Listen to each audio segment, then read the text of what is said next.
workouts, and we used a platform called Perf Pro. Yep. And I still, reminisce about the Perf Pro days. I love those trainer studio workouts where you got everybody together, and it all kind of died during COVID. But for anybody who's on the platform and doesn't know, you bought Perf Pro. It's in the guts of what we're working on right now, and that's great to hear because, like I said, I miss those days of going to the studio, working out with other people, doing stuff like this, and you've brought it to a virtual environment, which I'm really impressed by.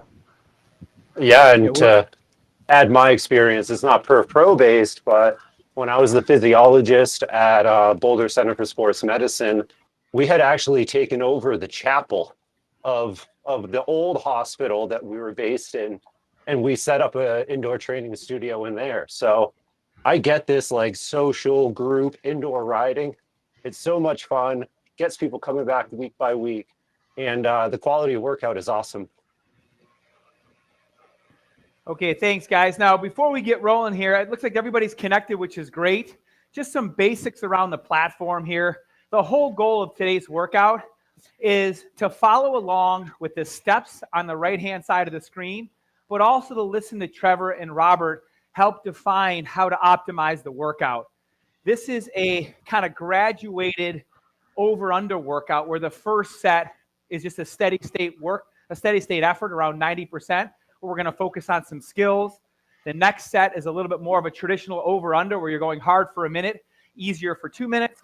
And then the final set is what Trevor Connor calls basically the gauntlet, which is a really hard 10-second all-out, 50-second kind of threshold set, and you last as long as you can. That's kind of the meat and potatoes behind it.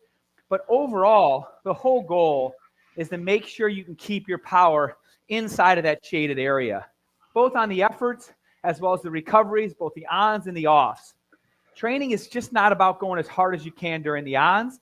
It's really about manipulating the offs to whatever these guys want you to do. There is not only a great physiological effect today, but there's also a real race-type mentality that you should get yourself into as you progress through this workout. And I'm going to let Trevor talk to you a little bit about that. But the logistics around the platform are pretty simple.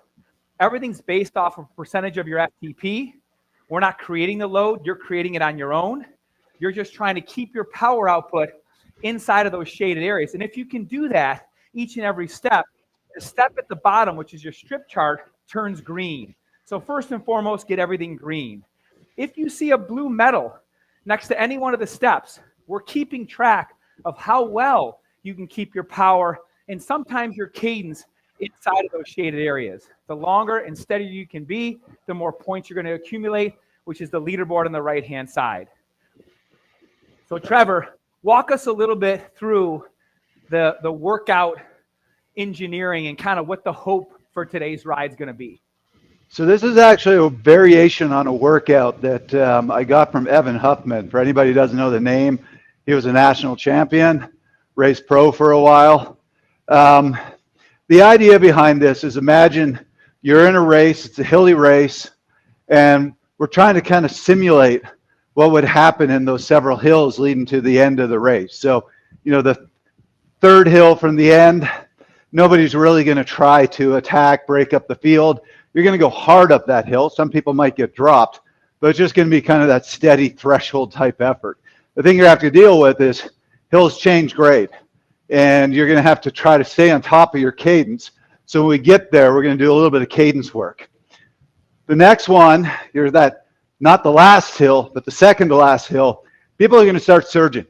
They're going to try to start breaking things up. So you need to be able to still kind of go up that hill pretty close to threshold, but respond to those surges and then go right back to threshold. You can't respond to a surge and then stop pedaling for a bit because you'll get dropped. And then obviously the last one is simulating that hill to the finish where people are going to attack. You need to respond to the attacks, but same thing. You're not going to get a rest. So it's, how hard can you attack, but then keep riding at a good hard pace. So there's a lot of simulating what would happen in a race here, but also practicing that, how hard can I go without blowing up? Because I'm not at the top yet. I'm not at the finish line yet. The other thing I will say about this workout, even though we're doing it now in November, This is a great workout to do when you're getting into the season and you're getting close to your races, to do that little bit of specificity. So we're in November now. You know, Robbie basically told me, hey, Trevor, come up with a workout that can really test the tool. And went, okay, I've got a great one for you. So we're going to have some fun with this. But I would say, if you like it and you want to keep doing it, save it till closer to the season and use it a couple times to kind of get ready for when you really want to be on race form. And be careful about doing it too much. I actually one year said, I want to see what I can do with this workout. I did it twice a week for 6 weeks. This is 2018. And I ended up going into a bit of an, not overtraining, but, starting to go in that direction and had to take a rest. So this workout is a very powerful workout, but one you want to be careful about doing too much. Yeah, Trevor, something that you have in this that I love and that I try to do with my athletes is a constantly varying cadence, workload. Oftentimes I find that people will be on the trainer and they'll just settle in and they'll ride exactly the same cadence at exactly the same power, and their fitness might go up. They might get stronger. But when we go outside, suddenly their performance isn't there anymore, because that's not how outside riding is. So keep that variation. I think it's really important. Yep. So I've got a question for both of you, because we're now doing some efforts for the warm-up. What's your feeling on warming up for an interval workout? Because I'll admit, I'm the get on my bike, ride easy for 10 minutes, and then do the workout. Forget all the warm-up stuff. I know I'm a little weird. So Robbie and Rob, how do you guys feel? I'll take it, Rob, first, because we got two Robs here. I prefer to figure out how to get my body prepared for something hard. A lot of these gravel races, even the road races, even hard group rides, tend to go pretty hard from the gun. So I like to have a short warm-up like you, Trevor, that I know my body can respond to quickly. I believe that making a really long, complicated warm-up, although that might be good if you're racing the kilo on the track because you have to be perfect, conditions for the regular athlete aren't conducive to that on group rides and events and races. You're trying to get to the start. You're in the starting chute for 20 minutes beforehand. You can't go out and do a 35-minute warm-up. So I like a quick warm-up that rolls me up to some sort of intensity just to turn on the systems and then go quickly. Yeah, Pickles. I'll echo that sentiment. Warm-ups are never perfect. And when we spend all our time trying to create and do the perfect warm-up, and then it doesn't happen, that really tends to throw athletes off. So I like to work with a variety of warm-ups so that athlete knows they can perform no matter what happens. For me, I was a track athlete running, and I remember at Penn Relays, we stood in a pen for 25 minutes before we got on the track, and I ran the best I ever ran. My warm-up was terrible. Yep. You can always ride to the occasion. So I wouldn't. Go ahead. What I think people need to understand is even if you don't feel that great, and this happens a lot, that's an important note to all the athletes that are doing big events, just because you don't feel warmed up, if you're fit and you're rested, you can work through that. The first hard effort, the first long, steady effort, you'll get through all those feelings of feeling a little bit blocked. Don't give up and think you're having a bad day just because you're a little blocked. Some people eat a bunch of glycogen. They do a bunch of different things. They're full of liquid on the morning, and they feel like, oh, shit, I'm not warmed up. Calm down. Trust your fitness. Trust your rest. You'll get through those sluggish feelings. And I want you to get through those sluggish feelings in your group rides and your other events so you know that you're going to be fine. Yep.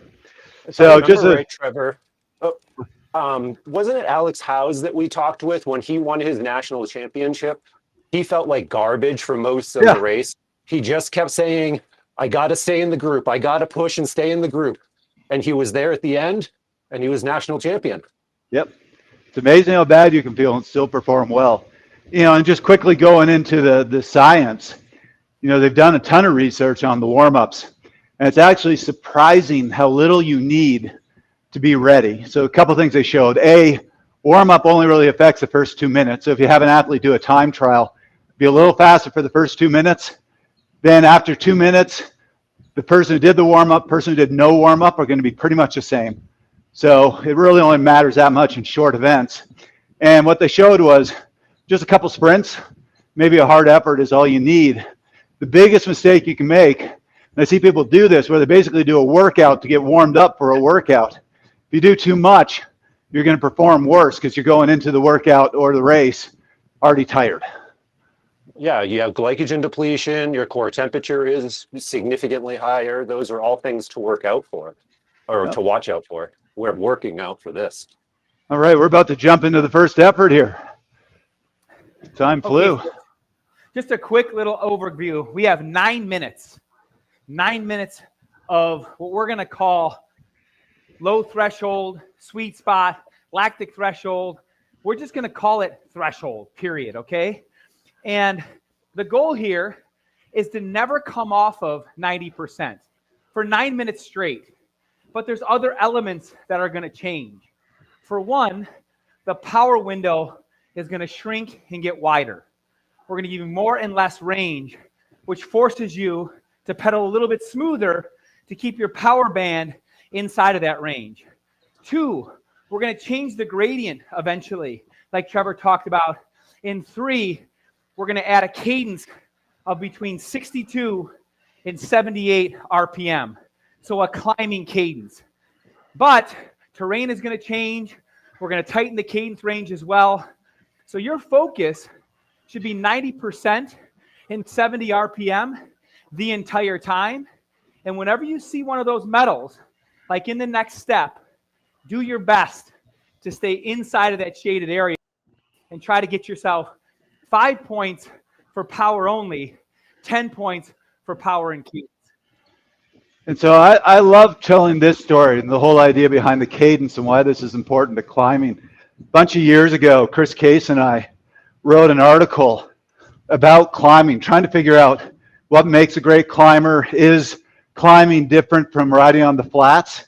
And so we did 3 hill climb time trials, and we got Sepp Kuss to do them with us, so it was quite embarrassing. He killed me. But, great to be able to analyze the data for somebody that good. And one of the biggest differences we saw, one of the climbs we used was this mountain here called Flagstaff that is quite variable. I mean, it goes everywhere from 4% to almost 20%. And, I'm a grinder. So you looked at my data, and on that climb, I was going everywhere from 30 RPM to 80 RPM. When you looked at Sepp's data, the range of his cadence on that climb was extraordinarily narrow. I think he never dropped below 60 and never really went above about 85. So he was just shifting gears, really focused on keeping that cadence. And when he came over a ridge, shifting gears to keep the cadence. He didn't want to get too high, but he didn't want to drop below 60 either. And it makes a big difference in your ability to climb when you're doing that, because if you bog down, you can get into real trouble. Trevor, the reason you were at 30 RPM is your cassette only goes to like 23 or 25 or something. Why do you need more than a 23? Trevor's old school, okay? Straight block cassette, down tube shifting, no batteries, no nothing. Just give me an old school Guccioti with a straight block and cantilever brakes, and he's good to go. I admit, actually, this is my big embarrassment. I just got old. I do this race down in the Caribbean. Because they have no snow there, they have hills that average 19%. There was literally one that's 2.5 miles long. Its average is actually 18%. I've done this race 14 times. I finally this year bought a compact crank. I was so embarrassed. Semi-compact. Okay, that's a guy who knows that he's working too much. Just to get me, we're going to get back to that, but you now have a cadence range. And I got to tell you, we had 19 people get a perfect score on the first interval, which is very impressive. But this next one, you got 10 points on the line. You want to keep steady cadence, right around 70. Steady power doesn't change 90%. But here we're going to throw something at you after this one. The gradient's going to go up. Like he talked about with Sepp Kuss, you have to understand how to maintain RPM without cruising up your power. If you keep the same RPM on the next pitch, your power is going to go to 130. So you're going to have to shift. And you're going to want to do that smoothly. So as the climb starts to speed up or steepen, start downshifting to an easier gear to maintain that cadence. When people like Sepp Kuss and Robert Pickles, they don't think about it. It just happens. They know they want their cadence. They're so fluid with their shifting. That's what we're trying to teach you on this platform, is to utilize your gears perfectly so it becomes automatic.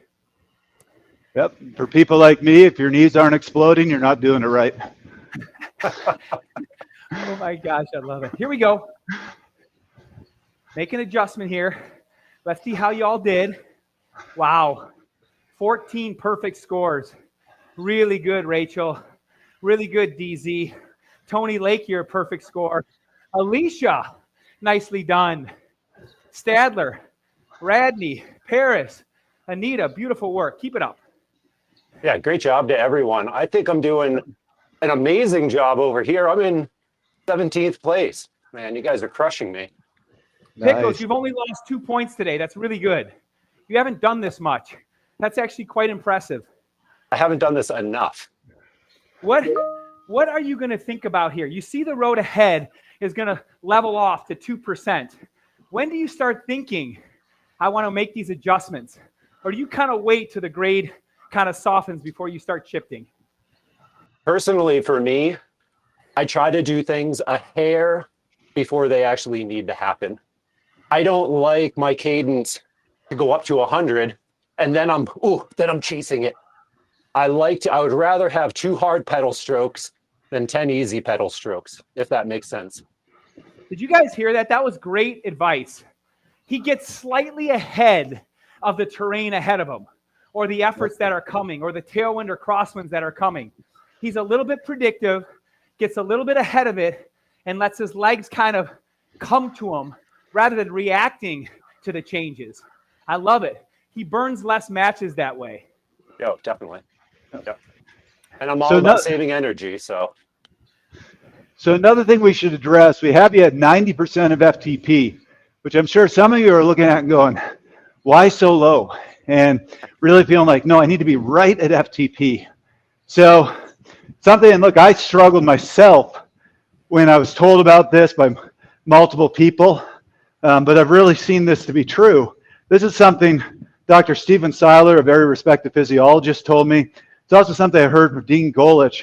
For any of you who don't know who he has probably coached more Olympians, more world champions than any coach in America. And they both said, when you're training that FTP, when you're trying to raise that threshold power, it's really just about accumulating time, and you don't need to be right at FTP. Dean Golich said he found anywhere from 90% to about 105% of FTP, you're really getting about the same gains. So he, with his athletes, tends to have them work 95% of FTP and just do more time, which is a bit of what we're doing here. Yeah, Trevor, and to tack on to that, something that's really important to me is we're thinking about lactate clearance, right? I think that a lot of people would call this a lactate threshold type workout. And lactate clearance is actually best just below threshold. Right. The body is continuously pouring more lactate into your system. And the lactates initially stay low because it's recycling that lactate. But above threshold, all of that goes to heck. And the body can't deal with it anymore. So I like to put the body where it's successful. That breeds more success, right? If we give it too hard of a task, it can't do it. It can't find success, and it can't get better. So that 90-95 is great, especially in a workout like this, where we have these small punches above threshold, and then we pull back below. Pour some lactate in, pull some lactate out. Yep. Awesome. Real quick, before we do this last one, this is going to be a separator, Trevor and Robert. we're going to take the gauges away. We're going to force people Uh-oh. to feel 70 RPM in 90%. So everybody with a perfect score, and I believe there's still 4 of you, Paris, Ron, DZ, and Rachel, good luck on this one. You got to use the force. You got to really understand what something feels like, both from a cadence perspective and a power. And if you have a little extra power meter that you're looking at, please turn it over. Try to do this blind. And then I'll ask Robert and Trevor if they think sometimes having athletes not looking at their power from time to time has any use. Oh, yeah. Don't talk to me. I'm concentrating. Before we answer that question, though, as soon as we're done with this, I did have one other statement about that threshold work. You bet. Let's wait till we're done with this. We got 6 minutes.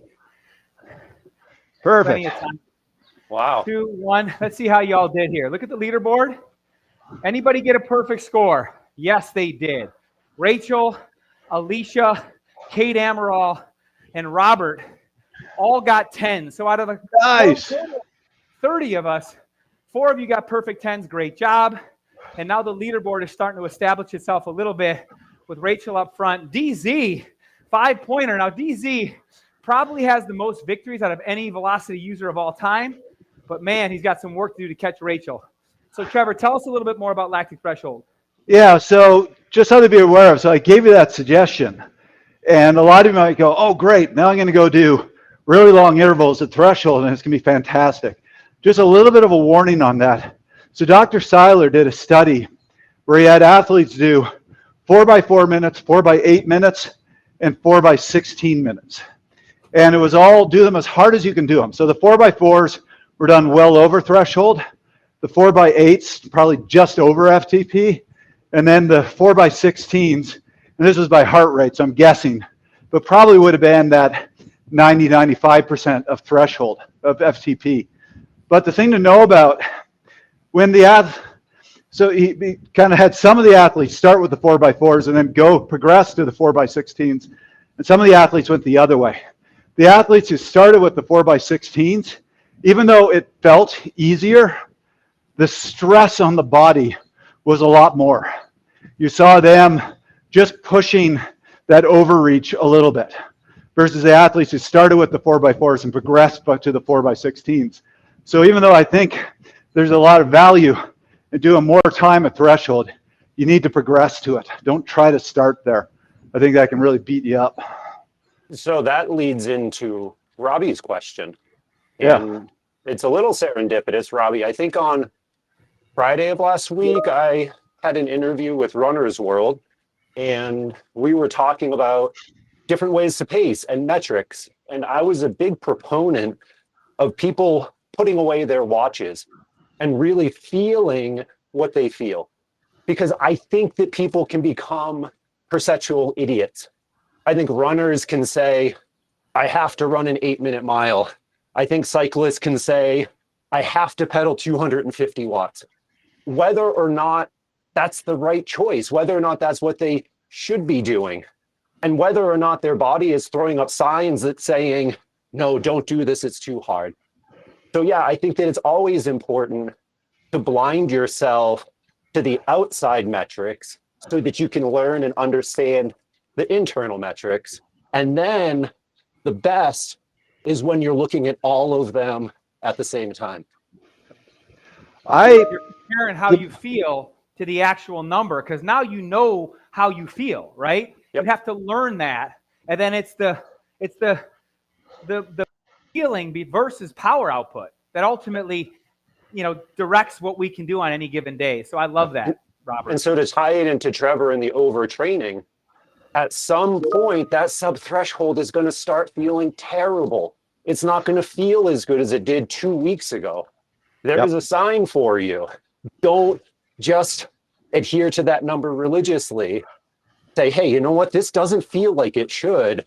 I need to rethink what I'm doing.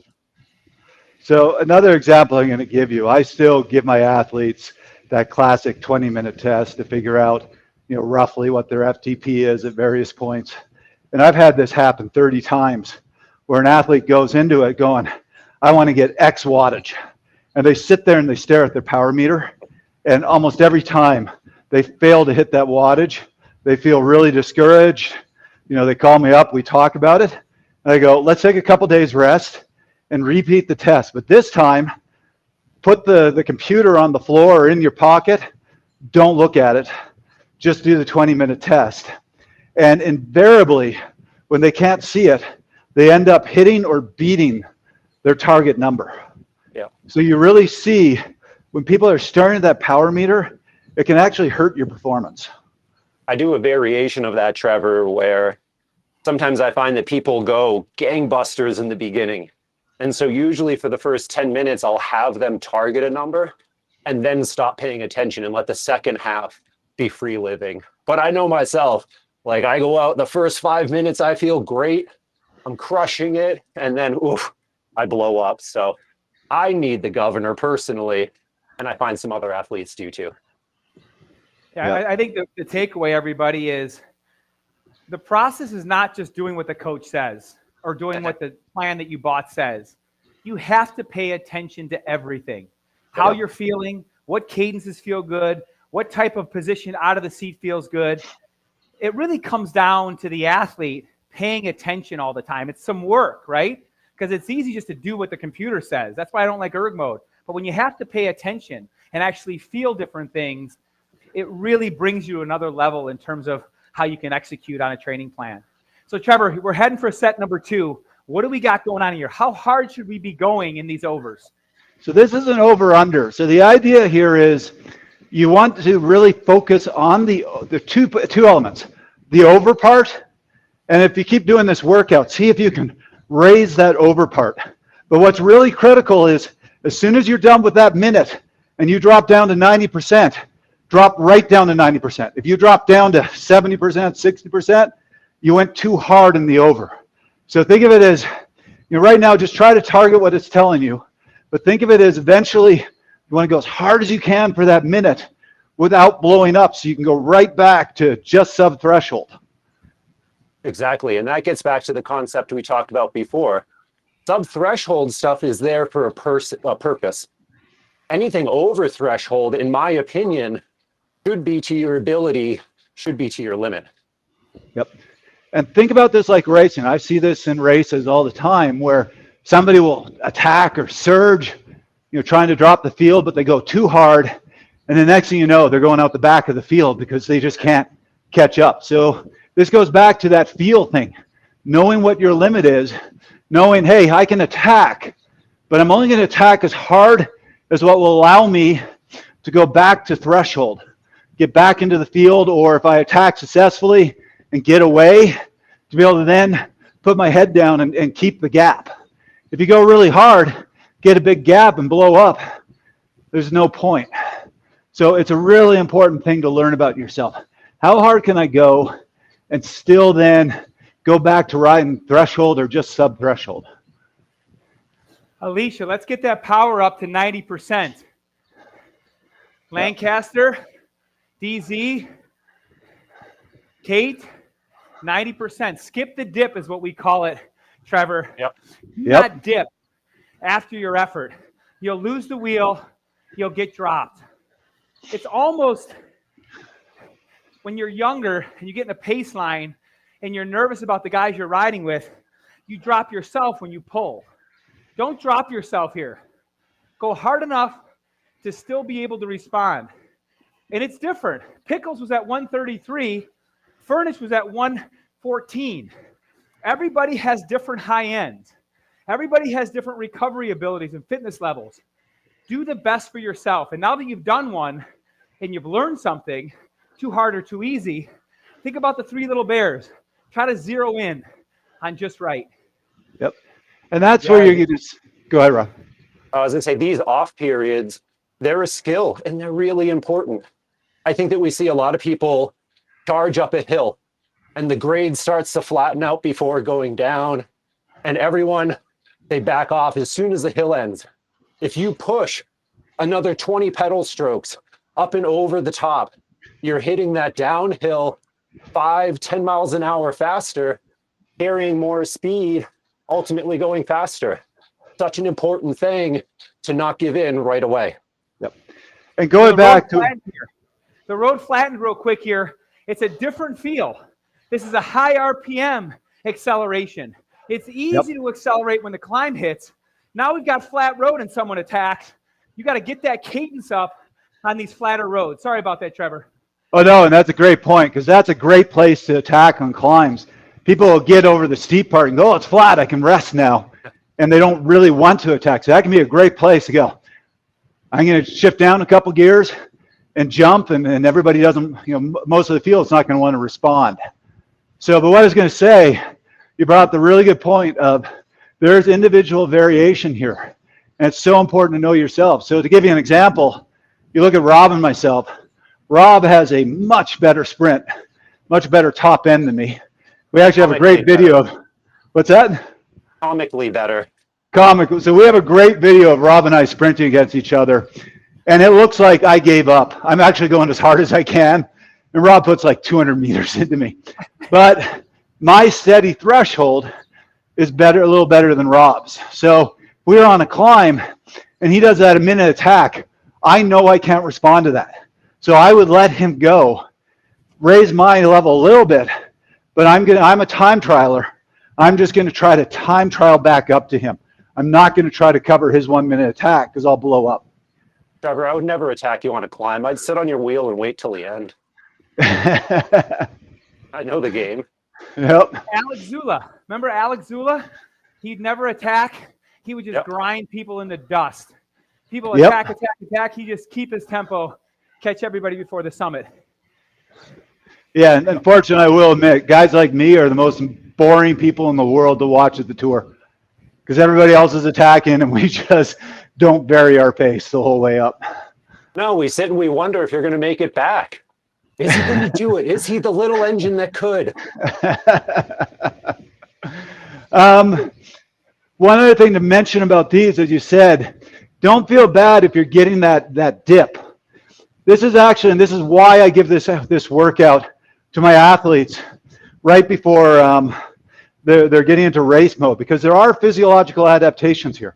Your body learns to be able to handle that above threshold effort and then to be able to go right back to threshold. And if you haven't been working that, it's almost impossible not to have that dip. So I'll give this workout to my athletes a couple times before a target race. And the first time they do it, I'll see that dip. But a second and third time, what you'll see is that over gets a little higher, and then they go right back to threshold. There's no dip at all. And that's that little bit of physiological adaptation that you just don't see in the numbers, but it's going to make a huge difference in races. Exactly, Trevor. And as a coach, I don't constantly vary workouts for exactly that reason.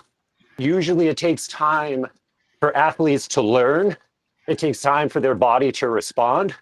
So I might program either the same or very similar workouts for an entire block.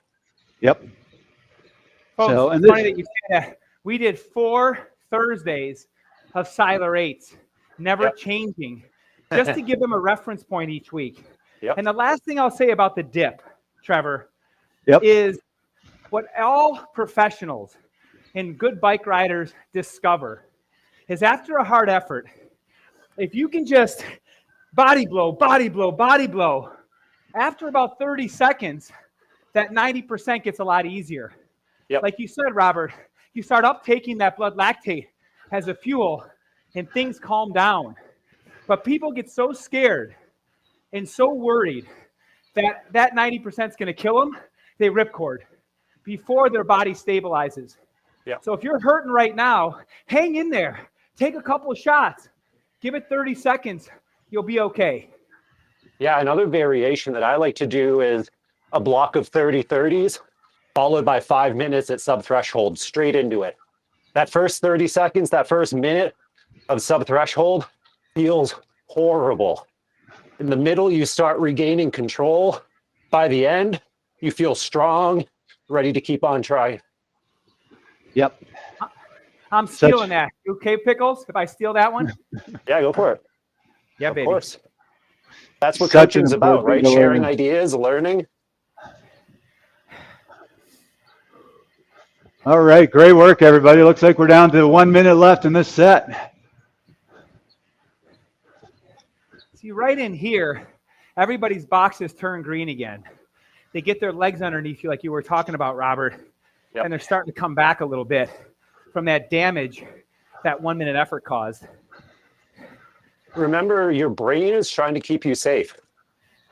It's telling you, "Ooh, I got to slow down," because it doesn't want to run out of glycogen. It doesn't want to put you in a place where you're causing damage, but that cushion is oftentimes so big. There's so much more potential in there, and you kind of need to tell yourself, let's give it a second. Let's keep going here. Let's see what happens. Yep. And so another thing to throw in here, I've worked with athletes who have this idea that trying to build the fitness, trying to get ready for racing, and they know they're where they need to be. They're going to start winning races when it stops hurting. And great job, everybody. That was a tough set. Just to prepare you, when you're in that race winning form, when you can go to the races and start winning, it's the exact opposite. Because when the fitness isn't there, you're going to get dropped on that first climb when they're just going threshold. Because the really strong riders are going to be going stronger than you can go. And that's where a lot of people get dropped. What you're trying to do is build the fitness so you can be there on that final climb. And that's when the strongest riders start really attacking. And let me tell you, I remember first pro race where I made it to the final climb was the most painful experience of my life. Because these guys are just attack. They do like a 600-700 watt attack. I'm going, okay, they got to explode. And then 10 seconds later, they're doing another 700 watt attack. So that's actually what we're trying to train here as well, is that just ability to have that suffering, get that really bad hurt and just be okay with it. It's never going to go away. You just need to be able to hurt like that and go, yeah, it wasn't enjoyable, but I can keep doing that. And to take it out of the racing context, maybe there's some riders out here with us today that you're more about adventuring and sightseeing. You know what? You're going to be going up a climb. You're not going to be able to keep shifting into an easier gear. That climb's going to get too steep. You have to have that ability to keep pushing, to keep making it to the top, to not get off your bike, and to know that when the next one comes, you got that one too. Yep. They did a really interesting study on looking at how people handle pain in different sports. And what you saw is in the strength sports, like with MFA fighters, people doing stuff like that, they build a higher pain tolerance so they can, take more pain before they really start feeling it.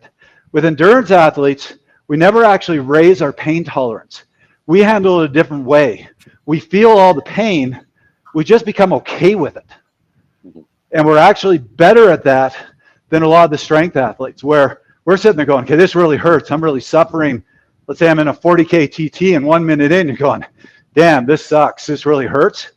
But you're just okay. And you can keep doing that and keep sustaining it. And endurance athletes have the best ability to just say, I'm okay with pain. And I think Grant, if anybody listens to the podcast, you know the name Grant Holicky. He's kind of our mental skills guru, amazing coach. I think he'd be happy to hear me say that I think you can make gains faster on the mental side, on the neuromuscular side, faster than you can on the metabolic and the physiological side. Yeah. It becomes more of a sensation and less of the word pain. I think what happens, you're almost frustrated that you can't go harder. You're not like, oh my God, this hurts so bad. It's like, darn it, this is my limit.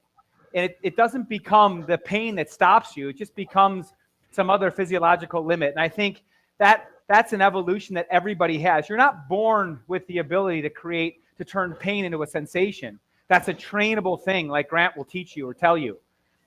As you expose yourself to deeper and deeper cuts, those cuts become tolerable or manageable. And I think that's something that intervals like this, in a setting like this, you can really start to dial in those sensations.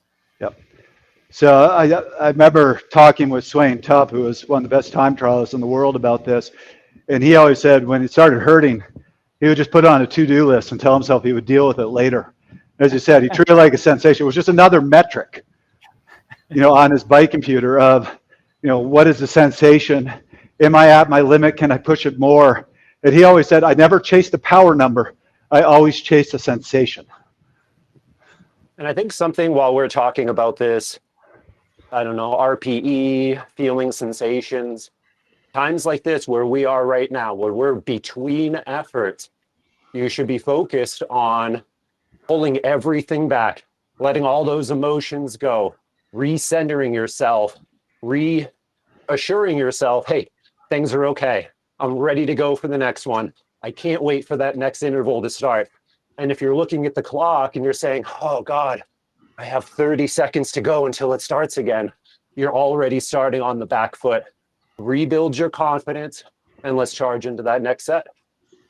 Yep. So we're And getting... On that note, Trevor, how hard should we be going during these 10-seconders relative to the 1-minuters? What should we be thinking about? Should we be looking at our battery gauge? What? So, well, first of all, I can say be careful. I have almost never seen somebody get through this entire set the first time around. So this is part of the benefit of doing this workout a few times.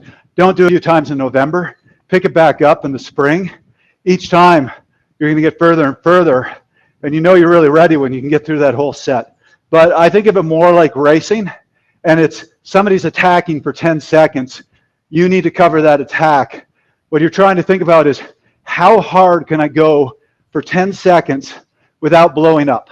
So if you go too hard, you're going to drop down to 50 watts, and you kind of failed because you think about that in a race, you drop down to 50 watts, you're done.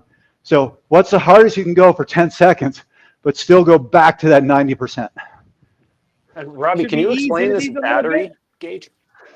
Yeah, I threw the battery gauge up there. That's just anaerobic energy, or W prime. Sometimes, that's an indicator of how much you have left above threshold. But I guess for me, Trevor, I like to ease into these just so I get myself together. I don't want to blow on the first 2. I'd rather kind of blow on the last 5 than on the first couple. And then from a physiological perspective, Robert, what energy system are we using? Is it just the glycolytic system for these 10-seconders, or are we recruiting the creatine phosphate a little bit? No, I mean, because metabolism is ramped up, I'll say that we're utilizing all of our energy systems at once. But we will see that creatine phosphate system really ramp up for this effort. But the aerobic and anaerobic, there we go. Oh God, gotta go hard. Have to hold that thought. Yeah.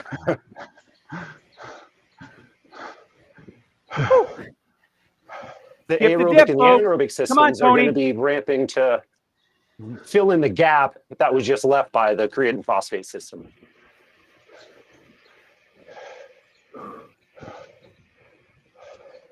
Here, let me show you one thing real quick. Keep rolling. I'm going to put on the calorie gauge just for shits and grins here, so you guys can see now the energy systems, as Robert and Trevor will tell you, do not shift this quickly. It takes time for these energy systems to shift, but understand at these high intensities, carbohydrate is the fuel source. Yep. Oh, yeah. Okay, here comes the next one. Watch the caloric burn kick in here. Robbie was spot on. Don't overdo it, underdo it for these first few. Start finding your limit. And it's not a set percentage. Everybody's going to be different. Rob might be able to do 200%. Me being the time trialist, I'm probably going to be closer to that 130, 140%. You have to find what's right for you. So it's really eventually you want to find how hard can I go for that 10 seconds, but still get back down right to 90% and hold it. So it's as hard as you can go without blowing up. Yep. Trevor, our cadence disappeared. On these accelerations, are you just pedaling faster? Are you shifting to a harder gear? What do you think? Well, you think about it in a race, you're usually going to shift a gear harder, stand up and go. Yeah. What you don't want to do is bog down your cadence. Because let's say Let's let everybody get through and I'll keep going. All right, everybody. These are going to start getting tough, but keep at it. What you never want to do with these is bog down your cadence. Again, think about it in a race. If you suddenly drop down to 50, 60 RPM and somebody else attacks, you're done. You're not going to be able to respond. So you got to keep that cadence up, because sometimes you're attacking, sometimes it's other people attacking. You got to be 90, 100 RPM so that you can immediately jump and respond to somebody if they attack you. I don't know about you guys. This is my favorite part of the workout. This does not surprise me. Trevor knows my strengths. And if All you're right. looking at other people's power, we got people at 120. We got Pickles at 200. So, and if you're comfortable, go harder. This should not be comfortable.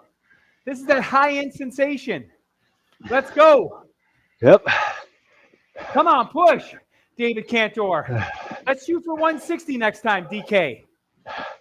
As we said, we're looking for a sensation. We can't give you a number because everybody's different. It is as hard as you can go for that 10 seconds without blowing up. That is the entire prescription here. We want everybody over 130, but that means 210 to 130 based on your physiology, your metabolic profile. I'm going to try to keep up with Pickles on this one. Whatever you do, Rob, I'm going to match it, even if it detonates me, because I got to keep up with the attack. I've tried that. Bad move. Real bad move. I'm letting you know right now, 250. Okay. I got some power in these legs, boss. I know you do. Here we go. All right, everybody. See what you can do. I'm at 236. 240. Woo! Good job, Rob. Thank you for the motivation there. That helped. My trainer is crying. Just so you know, Rob isn't like us where he started as an endurance athlete. Rob started as a track sprinter. Yeah. I was a 400-meter hurdler throughout high school and college. So I like to condense my suffering into a nice, compact little box.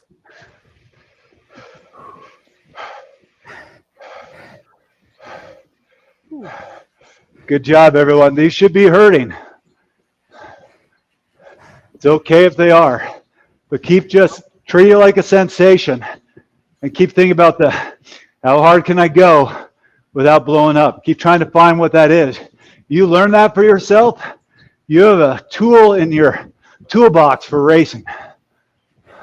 And everyone's doing great. I'm currently 18th in here. The group is crushing it. Oh, man, I'm starting to crack a little bit, Coach. Just 3 to go. That's all right. Hey, you know what? It's not a failure. Nope. It's a learning opportunity. Don't ever. But talk to me, Trevor. Should I take one off or should I do them less? Try bringing it down a little bit, but if you don't get through the whole set, like I said, we're being a little mean doing this in November. Don't feel bad about that. Most athletes struggle to get through the first set the first time. That's the value of doing this workout. And I'd only say do it 3-4 times ahead of your target race. By the 4th time, you're going to get through just fine with really big wattage in that 10 seconds. Then you know you're ready to race. Yeah, and I think my modification would be if you can't push above threshold, then it is that 90 throughout. Don't worry about burning that mat. If you can't do it at 90, don't worry. Call the workout. Yep. I like that. It was a tough one. And Hey, look, folks, I tried to stay with Pickles on his attack, and he detonated me. Yep. He blew the motor, and now I know better. There's certain people, when they go, like Pogacar, you saw what happened at the World Championships. Those guys detonated and disappeared and literally dropped out of the race. They could go with them for a little bit, and they felt good about that, like I just did, but now my workout's over. Yeah. You got to let them go and just hope you can time trial them back. Yep. So, and look, there is nothing wrong with failure.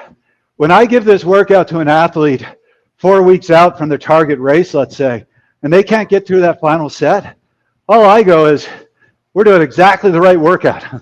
Let's get through this next one.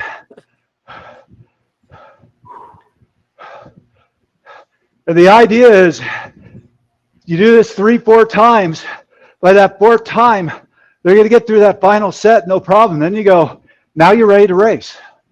So, the fact that you couldn't do it before, we knew where your fitness was at. You probably had good base fitness if we did a good base season. But now we need to bring about that race form. Failure isn't an issue. It's just telling you what's going on, what's your strengths, what your weaknesses are, what you need to work on. And again, what I love about this workout is you find those things that are critical in racing that don't show up in all the nice graphs on any of the software. And after this last sprint, let's stay strong. Let's not double over the handlebars. Yep. Let's keep cruising right into the recovery. Keep that cadence up. Keep that power up. You guys are crushing it. Last one. Nice work, Paris. 152. Rachel, 188. Good job, Lynn. Hold on, Lancaster, 165. Nice work. Chadwick, beautiful. Everyone. Well done, everybody. Rachel, 99%. Rachel is an absolute Jedi, folks. She wins 95% of these events. She's got great control. And it shows because when she rides outside, everyone wants to follow Rachel because she's steady as a rock. She doesn't waver. She keeps her power nice and steady regardless of terrain. Cadence is smooth. She's really used velocity to help her become a really good road rider. Yeah. So I'm really, really excited about the effects there. But everybody did a great job today. I thought this was an incredible workout. And I really feel that the most important elements of this workout was what you learned about optimizing the workout. These are elements and opportunities for us to take a normal workout that we'd normally do and really get more out of it based on the adjustments, based on the understanding of what's happening in our bodies. This platform allows for coaches to do exactly what Robert and Trevor did for all of you, which is teach you what's going on and how to optimize. So thank you both for that. Hey, real quick, I just want to say thank you to everyone. Unfortunately, I got to hop off the bike and get my kids to school, but I really appreciate everyone taking time out of their morning and riding with us. Such a fun thing to do. Trevor and I love sharing information. If you don't listen to the Fats Talk podcast, hopefully you enjoyed this and you'll give us a listen over there. But thanks, everyone. I got to go. Thanks, Rob. Thanks, Rob. So, one of the last I'll stay on. One of the last things I just want to remind all of you of, we wanted to give you, I know these are recorded and you can redo this workout as many times as you want. So we wanted to give you a really cool workout that's a little bit different. But I just want to remind you, it's November right now. This generally isn't a great workout in November. As I said, this is something to do to prepare you, to get you into that peak form, to bring around those little bits of race fitness that are so key. And like I said, I wouldn't do this workout more than about 4 times in any block because it really can push you into overreach. So hope you had fun. Put this workout away. When you get to March or April, bring it back out. Do it a couple times. And particularly that last set. Just see how far up you can push those 10 seconds without blowing up. When you can push those hard and not blow up in that set, you know you're ready to race. So 2 questions for you, Trevor. One is, tell us how we can engage and learn more from you and Robert and your team over there at Fast Talk. And then secondly, this is November. Give them some thoughts and some ideas on the shape of their next couple of months if they have the traditional kind of June, July, August kind of event season. Yep. So I'll tell you what I do, and not everybody agrees with this. You know, we have Neil Henderson on the show all the time, who's a big fan of reverse periodization. I'm still more traditional periodization. Sorry, to your first question, yeah, please. If you haven't heard it, check out our podcast. This is kind of what we do on the podcast. We also have a website, fasttalklabs.com. And thanks, Robbie, for letting me share that. But my approach with athletes is when you're in that base season, when you're way far away from the races, that's where you really just want to build the engine. So that's where you're trying to get that FTP number up. And I don't think personally you need complex workouts to do that. So I'm a big fan of like the Seiler 4x8s. I actually love 5x5s with 1 minute rest that I give my athletes, and it's just over time, raise that threshold power.